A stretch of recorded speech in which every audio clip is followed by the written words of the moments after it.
Hello friends, मैं जय sir और इंजॉय विथ हिस्ट्री के ऑनलाइन प्लेटफॉर्म पे मैं आपका स्वागत करता हूं। और आज का मेरा मुख्य रूप से टॉपिक क्या है? धौलावीरा। इसको एकदम टॉपिक वाइज इसको भी एकदम ख़त्म करेंगे और इससे संबंधित जो भी क्वेश्चन होगा वो कंप्लीट हो जाएगा आपका। और सिंधु घाटी सभ्यता के प्रमुख नगर को हम लोग देख रहे थे, जिसमें से लगभग मोहनजोदड़ो, चुनहुद्रो, कालीबंगा को देख लिए। उसके बाद मुश्किल से एक दो टॉपिक और बचा हुआ होगा और टॉपिक तो लास्ट ही कर रहा है, तो आज इसको भी देख के कंप्लीट करते हैं। उसके बाद फिर जो भी बचा हुआ होगा उसको देखेंगे, फिर अगले चैप्टर में प्रवेश करेंगे, ठीक, एंट्री करेंगे अगले चैप्टर में। तो सबसे पहले इसको समझने का प्रयास करते हैं। धौलावीरा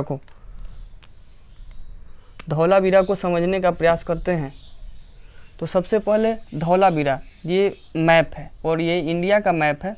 और इंडिया के मैप में वो ऊपर वाला जो पर्सन है ये कच्छ की खाड़ी है और नीचे वाला खंबात की खाड़ी है। तो मतलब तो हमको इसी से कच्छ की खाड़ी से, तो कच्छ की खाड़ी के पास से जो स्थान मिला था सुतकोतरा, धौलावीरा और देसलपुर। लेकिन मुख्य रूप से अभी हम लोग को देखना क्या है? धौलावीरा को देखना है। मुख्य रूप से धौलावीरा को। तो इसको हम लोग देख लेते हैं धौलावीरा को। तो सबसे पहले धौलावीरा के खोजकर्ता का श्रेय किनको दिया जाता है? तो बाबू नाम याद रखिएगा आप, जगपति जोशी। और कितना? 1967 से 68। एक बार फिर देखिए, खोजकर्ता का श्रेय किनको दिया जाता है? तो जगपति जोशी, 1967 से 68। उसके बाद इसके धौलावीरा के उत्खननकर्ता का श्रेय किनको दिया जाता है बाबू? तो रविंद्र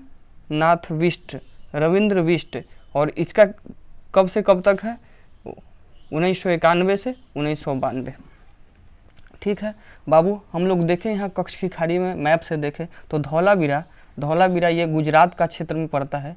ये गुजरात के क्षेत्र में पड़ता है और ये गुजरात के कच्छ की खाड़ी में स्थित है। कंप्लीट हो गया। उसके बाद यहाँ धौलावीरा का जल प्रबंधन इतने उच्च कोटि का था।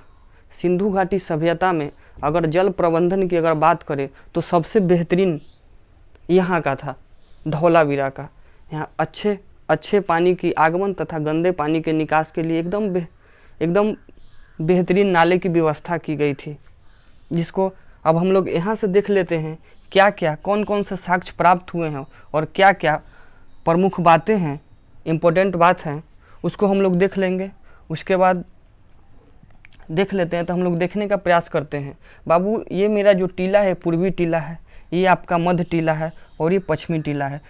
अभी तक आप पढ़े हैं सिंधु घाटी सभ्यता का कोई ऐसा नगर था जो 3 रूपों में विभक्त था? तो सिर्फ ये पहला नगर है।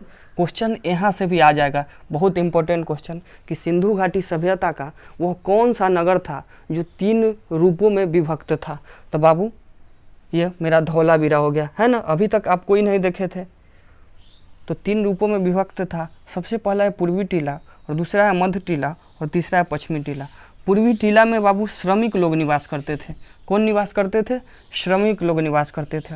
उसके बाद मध्य टीला में जितने भी मध्यम वर्ग के लोग थे, जैसे कि व्यापारी हो, डॉक्टर हो, शिक्षक हो इत्यादि, यहाँ निवास करते थे मध्य टीला में। और पश्चिमी टीला में बात करें, यह पश्चिमी टीला दुर्गीकृत टीला था।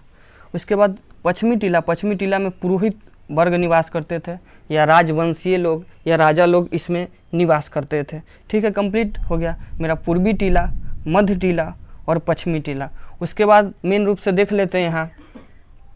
यहाँ से बाबू आपको 10 अक्षर का नेम प्लेट मिला है। 10 अक्षर का नेम प्लेट।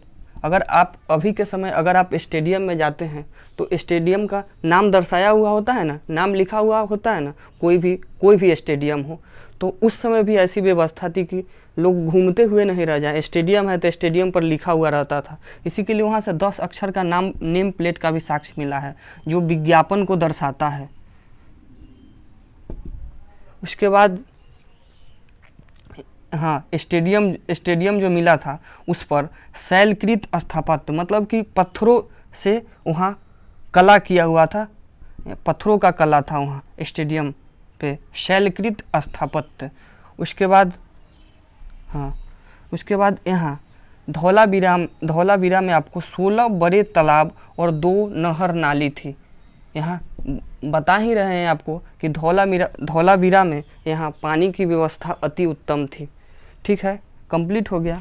अब धौलावीरा मेरा पूर्ण रूप से कंप्लीट हो गया। अब इससे संबंधित जो भी क्वेश्चन होंगे वो अब आपसे बन जाएंगे। हाँ बाबू, यहाँ से और कपास के हाइब्रिड का भी साक्ष्य प्राप्त हुआ था। तो मेरा ये कंप्लीट हो गया पूर्ण रूप से। अब अगला टॉपिक में जो बचा हुआ होगा उसको हम लोग कंप्लीट करेंगे। तो मेरा ये पूर्ण रूप से ये कंप्लीट हो गया। आशा करते हैं कि आप लोगों को ये याद हो गया होगा। ठीक है, धन्यवाद। अगर मेरा वीडियो आपको अच्छा लगता है तो मेरे वीडियो को लाइक कीजिए, सब्सक्राइब कीजिए और कमेंट करना नहीं भूलिए, क्योंकि कमेंट कीजिए कि वीडियो आपको कैसा लगता है। ठीक है, धन्यवाद। फिर मिलते हैं हम आपको अगले वीडियो में।